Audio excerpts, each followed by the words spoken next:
Welcome to everyday cooking. இன்னைக்கு நம்ம பால் அல்வா எப்படி செய்யறதுன்னு பார்க்கலாம். இது ரொம்ப ஈஸியாக செஞ்சிடலாம் அண்ட் செம்ம டேஸ்ட்டாக இருக்கும். ஸோ தமிழ் நியூ இயர் ரெசிபியாக அதை செஞ்சு ஆசத்துங்க. இதுக்கு ஒரு 3/4 லிட்டர் அளவுக்கு பால் எடுத்துக்கலாம். இது கொதிக்கிற வரைக்கும் வெயிட் பண்ணுங்க. இதோ பால் நல்லா கொதிச்சிருச்சு. இது அப்படியே லோ ஃப்ளேமுக்கு கொண்டு வந்து நல்லா கிளற ஆரம்பிங்க. இதை நம்ம டோட்டலாக வற்ற விட போகிறோம். ஸோ அப்படியே சிம்லே போடுங்க, அது தானாகவே வற்றிடும். கொஞ்ச நேரத்தில் இந்த மாதிரி ஆட விழும். ஸோ இதை அப்படியே கிளறிட்டே வாங்க.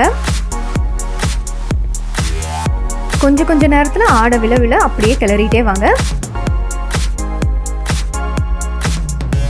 இது கிட்டத்தட்ட இப்போ அரை பங்கு அளவுக்கு வத்திருச்சு. இந்த ஸ்டேஜில் நம்ம சர்க்கரை ஆட் பண்ண போகிறோம். ஒரு 1/4 கப் அளவுக்கு சர்க்கரை ஆட் பண்ணிக்கலாம். உங்களுக்கு தேவைப்பட்டால் அதிகம் ஆட் பண்ணிக்கோங்க. இப்போ நல்லா சர்க்கரை கரையிற வரைக்கும் கிளறி விடுங்க. இதை நம்ம மறுபடியும் வற்ற விட போகிறோம். இதிலிருந்து பாதி வற்றணும். இதோ ஓரளவுக்கு நல்லா கெட்டியாக வந்துருச்சு. இந்த ஸ்டேஜில் ஒரு அரை லெமனோட ஜூஸை இதில் பிழிஞ்சு விடுங்க. இதை நல்லா கிளற ஆரம்பிங்க.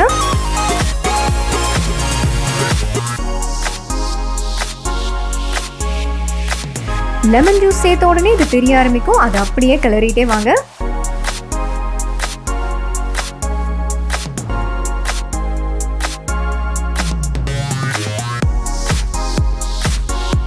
இதோட நம்ம இப்போ கொஞ்சம் ஏலக்காய் தூள் சேர்த்துக்கலாம். ஒரு 1/4 டீஸ்பூன் அளவுக்கு ஏலக்காய் தூள்.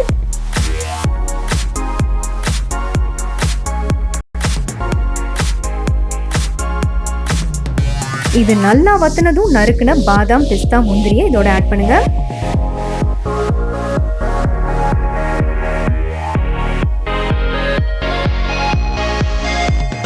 ஓரளவுக்கு எல்லா தண்ணியும் வத்திருச்சு. கொஞ்சம் தான் இருக்கு. இந்த ஸ்டேஜ்ல நம்ம 1 டீஸ்பூன் அளவுக்கு நெய் சேர்த்துக்கலாம். இது கம்ப்ளீட்டா வத்துற வரைக்கும் கிளறணும். அவ்வளவுதான்.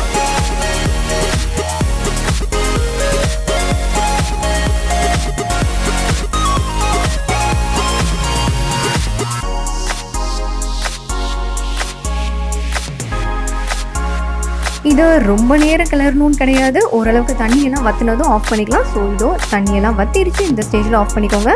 இதை வேற ஒரு பவுலுக்கு மாற்றிக்கலாம்.